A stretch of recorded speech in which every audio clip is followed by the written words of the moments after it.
नमस्कार मंडळी, कसे आहात? नणंद वहिनी रेसिपीजमध्ये तुम्हा सर्वांचं मनापासून खूप खूप स्वागत आहे.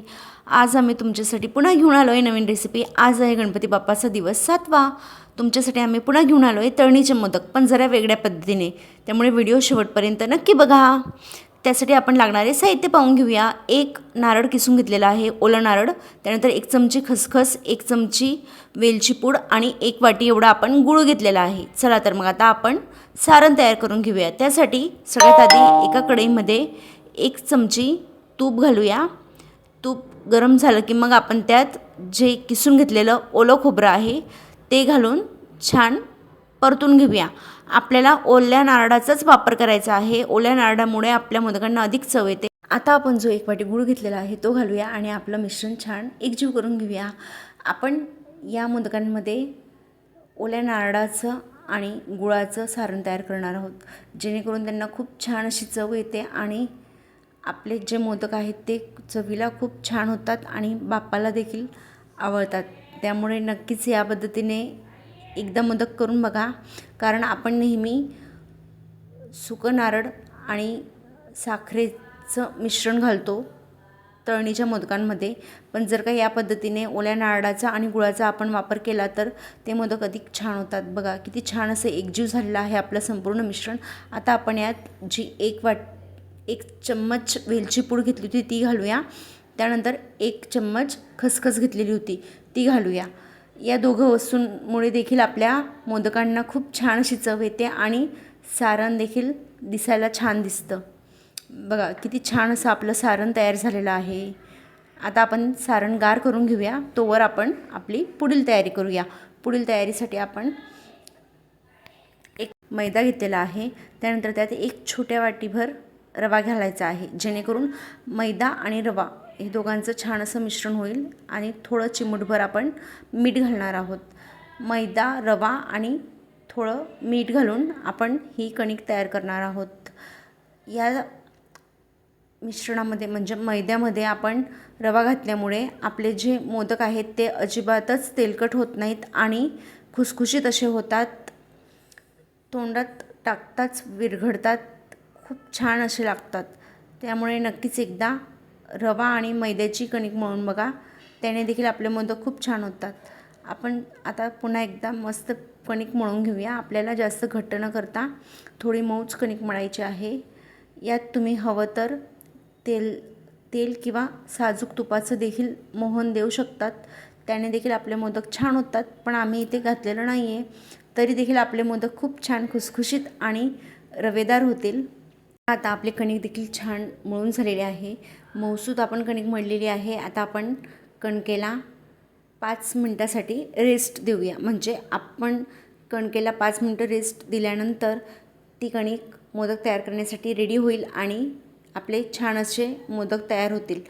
कारण जर आपण कणकेला रेस्ट दिला नाही तर कडेकडेने त्याला तडे पडतात. त्यामुळे आपण 5 मिनटं रेस्ट दिल्यानंतर बघा किती मऊसूत अशी आपली कणिक झालेली आहे. आता आपण त्याचे मध्यम आकाराचे गोळे तयार करून घेऊया. आता मोदक तयार करण्यासाठी झटपट होतील यासाठी एक टीप आहे.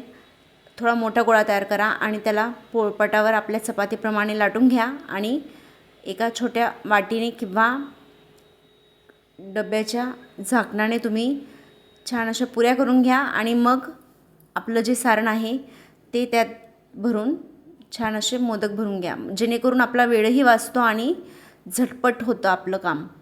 बघा छान असं लाटून झालेलं आहे. आपल्याला जास्त जाळ न करता बारीकच ठेवायचं आहे, जेणेकरून आपलं सारण आणि जे वरील भाग असेल ते दोघं एकमेकांना छान असे पूरक होतील आणि आपला मोदक अधिक चविष्ट होईल. बघा आता आम्ही इथे एक वाटी घेतलेली आहे. वाटीच्या साहाय्याने आम्ही एका चपातीचे 4 छोट्या छोट्या पुऱ्या करत आहोत आणि मग नंतर त्याचे मोदक भरण्यास सुरुवात करूया. म्हणजे आपले एकदमच 4 मोदक असे तयार होतात आणि झटपट आणि पटपट आपलं काम होतं. बघा त्यामुळे आहे की नाही सोपं, एकदा या पद्धतीने नक्कीच करून बघा, म्हणजे पटपट आपले मोदक तयार होतात आणि करायला देखील सोपं. आता आपण चमचेने 1 चम्मच सारण या पुऱ्यांमध्ये भरूया आणि एका बाजूने कडी पाडण्यास सुरुवात करूया. कधीही मोदकाच्या कड्या करायच्या असतील तर आपल्याला एकाच बाजूने करायच्या आहेत. दोघी बाजूंनी करायच्या नाही आहेत, जेणेकरून आपल्या ज्या कड्या आहेत त्या उलटसुलट दिसतील. त्यामुळे एकाच बाजूने बघा व्हिडिओमध्ये दाखवल्याप्रमाणे एकाच बाजूने आपल्याला छान अशा कड्या पाडून घ्यायच्या आहेत आणि वरून थोडंसं असं नाजूक प्रेस करायचं आहे. आणि बघा किती छान असा आपला मोदक आपल्याला तयार झालेला आहे. याच पद्धतीने आपल्याला आपले संपूर्ण मोदक भरून घ्यायचे आहेत आणि छान अशा मोदकांना कड्या करायच्या आहेत.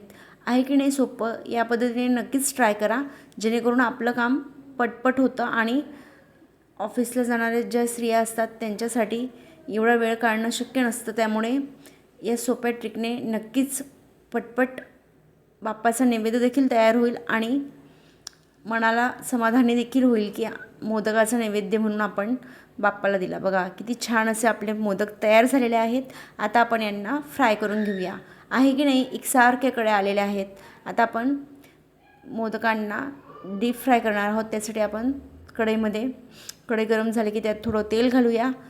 आपल्याला मोदक बुडतील एवढं तेल त्यात घालायचं आहे. बघा तेल कडक गरम झालं होतं. त्यानंतर आपण लगेचच त्यात आपले मोदक घालूया आणि त्यांना उलटसुलट करून चौघं बाजूंनी छान असं शेकून घेऊया. आपल्याला मोदकांचा रंग गडद करायचा नाही आहे, त्यामुळे आपल्याला फक्त हलक्या सोनेरी रंगाचेच मोदक तळून घ्यायचे आहेत, जेणेकरून आपले मोदक हे पूर्णपणे आतमध्ये देखील शिजतील आणि जी बाहेरची परत आहे ती देखील छान अशी शिजून होईल. बघा आणि मोदकांना आपण जेव्हा तेलामध्ये सोडतो तेव्हा त्याची साईज बदलते, त्यामुळे आपण मध्यम आकाराचेच मोदक तयार करून घेणार आहोत. बघा किती छान असे आपले संपूर्ण मोदक तळून होत आहेत आणि छान असा गोल्डन रंग देखील येतो आहे. त्यामुळे आपल्याला अजिबातच जास्त भाजायचे नाही आहेत, जेणेकरून ते काळपट दिसतील किंवा लाल होतील. असं सतत परतत राहिल्यानंतर बघा किती छान असे आणि अजिबातच आपले मोदक हे तेलकट झालेले नाही आहेत. बघा कढईमध्ये आपण एका काढून घेऊया आणि तुम्ही पाहू शकता तेलाचा थेंबही दिसत नाही आहे तिकडे, म्हणजे आपले मोदक हे किती छान असे खुसखुशीत तयार झालेले आहेत. आता आपण आपले संपूर्ण मोदक याच पद्धतीने तळून घेऊया. आहे की नाही सोपी पद्धत? आणि आपल्या मोदकांचा जो खुसखुशीतपणा आहे तो देखील खूप छान आहे. आता आपण याच पद्धतीने आपले संपूर्ण मोदक तळून घेऊया. बघा किती छान असे गोल्डन असे आपले मोदक झालेले आहेत. खूप सोनेरी रंग असा आलेला आहे आणि अजिबातच जळलेले नाही आहेत किंवा करपलेले देखील नाही आहेत. बघा किती छान असे मोदक आपले तयार झालेले आहेत आणि तेलकट तर अजिबातच दिसत नाही आहेत. त्यामुळे एकदा या पद्धतीने तळणीचे मोदक करून बघा. आणि जर आमची साधी सोपी आणि झटपट पद्धत तुम्हाला आवडली असेल तर आमच्या चॅनलला लाईक, शेअर, सबस्क्राईब करायला विसरू नका. आमच्या नवीन व्हिडिओजचे अपडेट्स मिळण्यासाठी बेल आयकॉनवर